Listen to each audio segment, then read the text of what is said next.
السلام علیکم۔ آج ہم قرآن مجید کے ایک ایسے حصے پر غور کریں گے جو ایمان کے دعوے اور اعمال کے بیچ کا فرق بالکل واضح کر دیتا ہے۔ ہم دیکھ رہے ہیں سورہ البقرہ کی آیت 91 سے 100 تک۔ پچھلی آیتوں میں اللہ تعالیٰ نے بنی اسرائیل کی وعدے توڑنے اور دینی غفلت کا ذکر کیا، مگر ان اگلی 10 آیتوں میں اللہ تعالیٰ ان کے ایمان کے دعوے کی جھوٹی بنیاد اور ان کی موت سے نفرت کو بے نقاب کر رہے ہیں۔ تو چلے شروع کرتے ہیں آیت 91 سے۔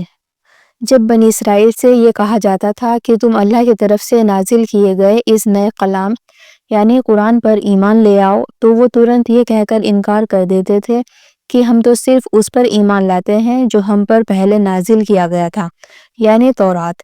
اسی طرح وہ قرآن کو چھوڑ کر اس کے علاوہ جتنی بھی اللہ کی کتابیں اور ہدایتیں آئیں ان سب کا انکار کر دیتے تھے، حالانکہ اللہ کا یہ نیا کلام قرآن بالکل سچ تھا اور اس کتاب تورات کو بھی تصدیق کرتا تھا جو ان کے پاس پہلے سے موجود تھی۔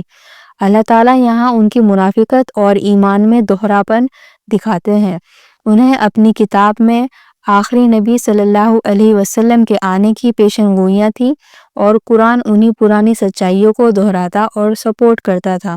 اس کے باوجود وہ صرف اپنی ضد اور حسد کی وجہ سے اسے ماننے سے انکار کر دیتے تھے۔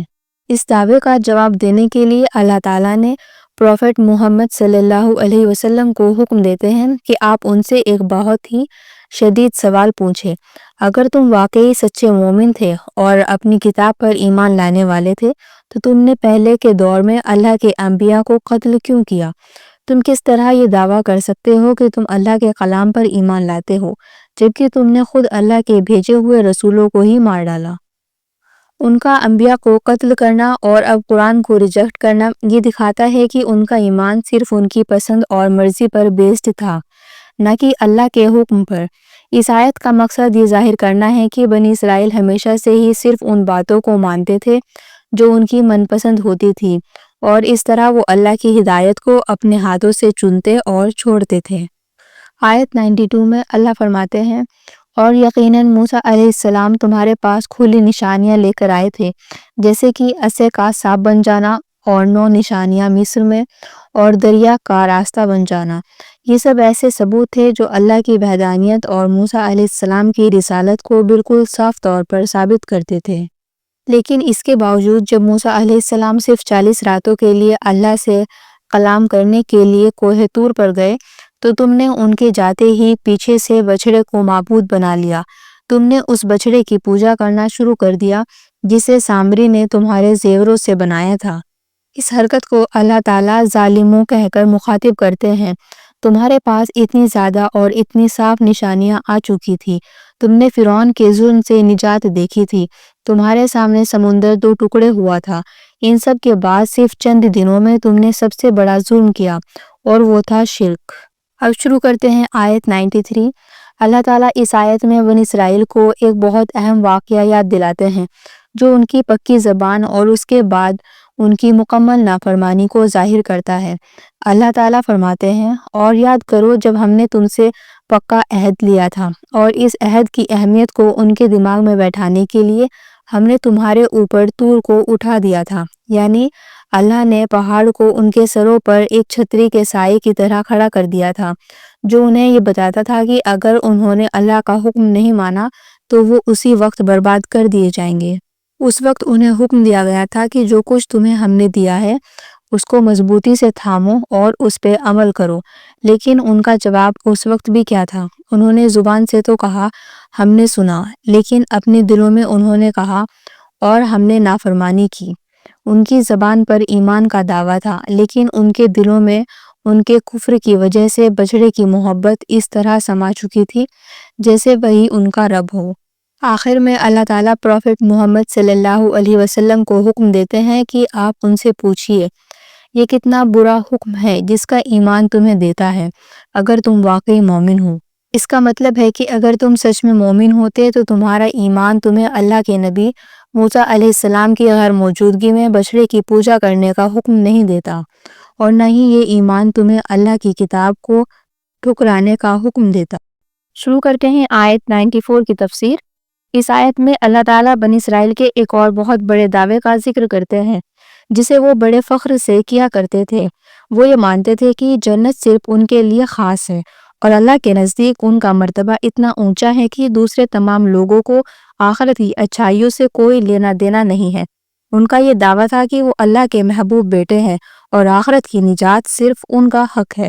اس دعوے کی حقانیت کو چیلنج کرتے ہوئے اللہ تعالیٰ پروفٹ محمد صلی اللہ علیہ وسلم کو حکم دیتے ہیں کہ آپ ان یہودیوں سے کہیے، اگر تم سچ میں یہ مانتے ہو کہ اللہ کے پاس آخرت کا گھر جنت دوسرے سب لوگوں کو چھوڑ کر صرف تمہارے لیے خالص ہے تو تم موت کی تمنا کرو اگر تم اپنے دعوے میں سچے ہو۔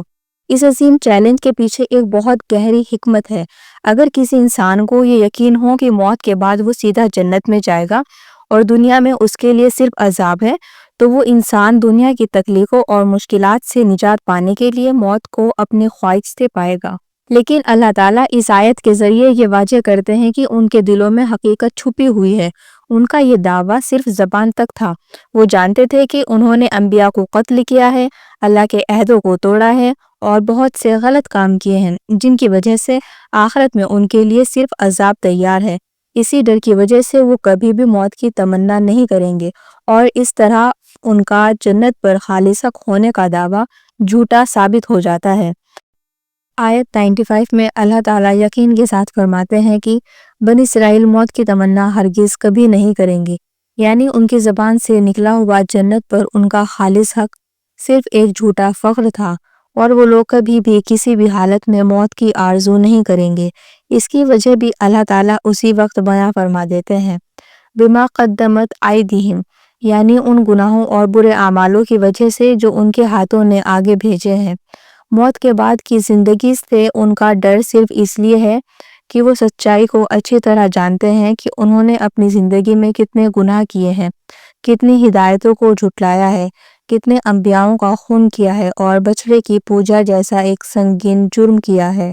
انہیں علم ہے کہ موت کے بعد ان کا انتظار جنت نہیں، سخت عذاب کر رہا ہے۔ اور آخر میں اللہ تعالیٰ اس بات کی تصدیق کرتے ہیں کہ اور اللہ ان ظالموں کو خوب جانتا ہے۔ اس جملے میں ایک شدید دھمکی چھپی ہوئی ہے۔ اس کا مطلب ہے کہ اللہ ان کے ظاہری دعووں کو بھی اچھی طریقے سے جانتا ہے اور جو انہوں نے اپنے دل میں چھپایا ہوا ہے کفر اور غلط اعمال، ان کو بھی اچھی طریقے سے پہچانتا ہے۔ شروع کرتے ہیں آیت 96۔ اس آیت میں اللہ تعالیٰ پچھلی آیت 95 کے نتیجے کو اور زیادہ واضح کرتے ہیں اور یہودیوں کی دنیا کی محبت اور آخرت کے ڈر کی شدت کو کھول کر بیان کرتے ہیں۔ اللہ تعالیٰ پروفٹ محمد صلی اللہ علیہ وسلم کو مخاطب کرتے ہوئے فرماتے ہیں کہ آپ ضرور یہودیوں کو پائیں گے کہ وہ زندگی پر سب سے زیادہ لالچی ہیں۔ دنیا کی زندگی کی ان کی چاہت اور لالچ صرف عام لوگوں سے زیادہ ہی نہیں ہے، بلکہ ان کی یہ چاہت مشرکوں سے بھی زیادہ ہے۔ یہ ایک بہت بڑا طنز ہے کیونکہ مشرک تو اللہ کو مانتے ہی نہیں، لیکن یہ لوگ تو کتاب والے ہونے کا دعویٰ کرتے ہیں، پھر بھی ان کی دنیا کی محبت مشرکوں سے بھی زیادہ ہے۔ ان کی زندگی کی یہ چاہت اس حد تک ہے کہ ان میں سے ہر کسی ایک کی خواہش ہے کہ انہیں کم سے کم 1000 سال کی عمر ملے۔ وہ اتنی لمبی زندگی کی تمنا اس لیے کرتے ہیں تاکہ وہ موت اور اس کے بعد آنے والے عذاب سے جتنا ہو سکے اتنا دور بھاگ سکیں۔ لیکن اللہ تعالیٰ اسی جملے کے ساتھ یقین دلاتے ہیں کہ اس کی اتنی لمبی زندگی اور عمر پانے کے بعد بھی اس کو عذاب سے بچانے والا نہیں ہے۔ چاہے وہ 1000 سال جی لیں، ان کے برے اعمال کی وجہ سے اللہ کا عذاب ان کے لیے تیار ہے اور یہ لمبی عمر اس عذاب کو ان سے ہٹا نہیں سکتی۔ اور آخر میں آیت اس بات پر ختم ہوتی ہے، اور اللہ خوب دیکھنے والا ہے ان اعمالوں کو جو وہ کرتے ہیں۔ اب دیکھتے ہیں آیت 97۔ تو اس آیت پہ اللہ تعالیٰ ان یہودیوں کے ایک اور عیب کا جواب دیتے ہیں جس میں وہ جبرائیل علیہ السلام سے دشمنی رکھتے تھے اور اسی وجہ سے وہ قرآن اور پروفٹ محمد صلی اللہ علیہ وسلم کو قبول نہیں کرتے تھے۔ وہ کہتے تھے کہ جبرائیل علیہ السلام عذاب اور جنگ کے فرشتے ہیں، جبکہ میکائیل علیہ السلام رحمت اور آرام کے فرشتے ہیں۔ کیونکہ قرآن جبرائیل علیہ السلام لائے تھے اس لیے وہ انہیں اپنا دشمن سمجھتے تھے۔ اللہ تعالیٰ پروفٹ محمد صلی اللہ علیہ وسلم کو حکم دیتے ہیں کہ آپ ان سے صاف کہہ دیجئے جو شخص جبرائیل علیہ السلام سے دشمنی رکھتا ہے یعنی وہ اللہ سے دشمنی رکھتا ہے۔ اب اس میں قرآن کی 3 خصوصیت بیان کی گئی ہیں۔ پہلا، تصدیق کرنے والا، دوسرا ہدایت اور تیسرا خوشخبری۔ تصدیق کرنے والا مطلب ہے یہ ان کتابوں کی تصدیق کرتا ہے جو اس سے پہلے آئی ہیں، جیسے تورات اور انجیل۔ اس لیے اگر وہ اپنی پہلی کتابوں کو مانتے ہیں تو انہیں اس قرآن کو بھی ماننا چاہیے۔ دوسرا تھا ہدایت، تو یہ انسانوں کے لیے سچی راہ اور صحیح زندگی جینے کا طریقہ سکھاتی ہے۔ تیسرا خوشخبری میں یہ بتایا گیا ہے کہ یہ سچے مومنوں کے لیے اللہ کی طرف سے عظیم انعام اور جنت کی خوشخبری ہے۔ اب شروع کرتے ہیں آیت 98۔ یہ آیت پچھلی آیت 97 جس میں یہودیوں نے جبرائیل علیہ السلام سے دشمنی کا ذکر کیا تھا، اس کے جواب کو اور زیادہ واضح اور آخری شکل دیتی ہے۔ اللہ تعالیٰ فرماتے ہیں کہ جو کوئی بھی دشمن ہو اللہ کا یا اللہ کے کسی بھی فرشتے کا یا اللہ کے رسولوں کا، اور پھر خاص کر جبرائیل علیہ السلام کا اور میکائیل علیہ السلام کا بھی، تو اس کو چاہیے یہ اچھے طریقے سے جان لے، یعنی اللہ بھی ان کافروں کا دشمن ہے۔ اس آیت میں اللہ تعالیٰ دشمنی کی اس لسٹ کو آگے بڑھا کر یہودیوں کی سوچ کو درست کرتے ہیں۔ وہ جبرائیل علیہ السلام کو برا سمجھتے تھے اور میکائیل علیہ السلام کو اچھا، لیکن اللہ نے یہاں میکائیل علیہ السلام کا نام بھی جبرائیل علیہ السلام کے ساتھ ہی ذکر کیا ہے، اور اللہ بتاتے ہیں کہ تمام فرشتے اور رسول ایک ہیں۔ اگر کوئی ایک فرشتے سے دشمنی رکھتا ہے تو وہ دراصل پورے نظام سے دشمنی رکھ رہا ہے۔ سب سے اہم بات یہ ہے کہ اللہ تعالیٰ نے اس آیت کو کافروں کے لیے ایک آخری نتیجے پر لا کر ختم کیا، یعنی جبرائیل علیہ السلام یا کسی بھی فرشتے سے دشمنی رکھنے والے لوگ اپنے آپ کو کتنا بھی ایمان والا کہہ لیں، وہ اللہ کی نظر میں کافی ہی رہتے ہیں۔ لہٰذا اس آیت کا مقصد یہ ہے کہ یہودیوں کا رشتوں میں فرق کرنا اور جبرائیل علیہ السلام سے نفرت کرنا ان کا ایک بہانہ ہے۔ حقیقت میں وہ اللہ اور ان کے فرشتوں اور ان کے رسولوں، جس میں محمد صلی اللہ علیہ وسلم بھی شامل ہیں، کی مخالفت کر رہے ہیں، اور جو اللہ اور اس کے بھیجے ہوئے لوگوں کا دشمن ہو تو اللہ اس کا دشمن بن جاتا ہے۔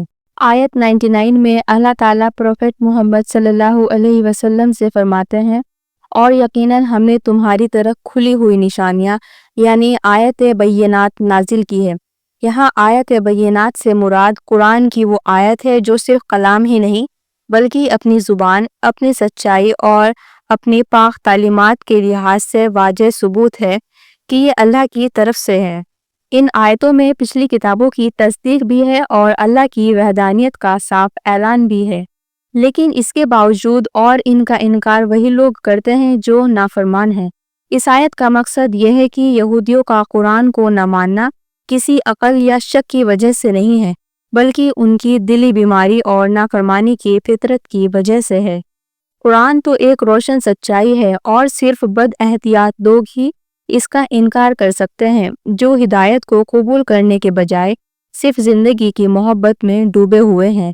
اس طرح اللہ تعالیٰ قرآن کی سچائی کو مکمل طور پر ثابت کرتے ہیں اور انکار کرنے والوں کی بری فطرت کو بے نقاب کرتے ہیں۔ اب آخر میں آیت 100 میں اللہ تعالیٰ بنی اسرائیل کی اس پرانی عادت کو ذکر کرتے ہیں جو ان کی نافرمانی اور کفر کی وجہ تھی۔ یہ آیت پچھلی سب دعووں اور انکار کو جھوٹا ثابت کرنے کے بعد ان کے اصل کردار کو بیان کرتی ہے۔ اللہ تعالیٰ سوال کرتے ہیں کہ جب بھی یہودیوں نے کوئی عہد لیا تو ان کے ایک فرقے نے اس عہد کو توڑ نہیں دیا؟ لیکن اللہ تعالیٰ اس نافرمانی کی اصل وجہ بھی بیان کرتے ہیں، بلکہ ان میں سے اکثر لوگ جو ایمان نہیں لاتے تھے اور عہد کو توڑ دیتے تھے۔ اس کا مطلب یہ ہے کہ عہد توڑنا صرف لاپرواہی کی وجہ سے نہیں تھا، بلکہ اس کی بنیادی وجہ سچے ایمان کی کمی تھی۔ جب دل میں اللہ، اس کے رسولوں اور آخرت پر مضبوط یقین نہیں ہوتا تو وہ لوگ ضرورت پڑنے پر اپنے فائدے کے لیے ہر وعدے کو آسانی سے توڑ دیتے ہیں۔ یہ آیت یہودیوں کے اس دعوے کو جھوٹا ثابت کرتی ہے کہ وہ اپنی کتاب تورات پر پورا ایمان رکھتے ہیں۔ سبحان اللہ! ہم نے دیکھا سورہ البقرہ کی آیت 91 سے 100 تک کا سفر۔ اللہ تعالیٰ نے بنی اسرائیل کے ایمان کے دعوے کی جھوٹی بنیاد کو بے نقاب کیا۔ اللہ ہم سب کو ہمیشہ حق پر قائم رکھے اور دنیا کی محبت میں ڈوب کر اس کے عہدوں کو توڑنے سے بچائے۔ اگلی ویڈیو میں ہم غور کریں گے کچھ اگلے حصوں پر۔ تب تک آپ اپنا خاص خیال رکھیے اور دعاؤں میں ضرور یاد رکھیے۔ جزاک اللہ خیر۔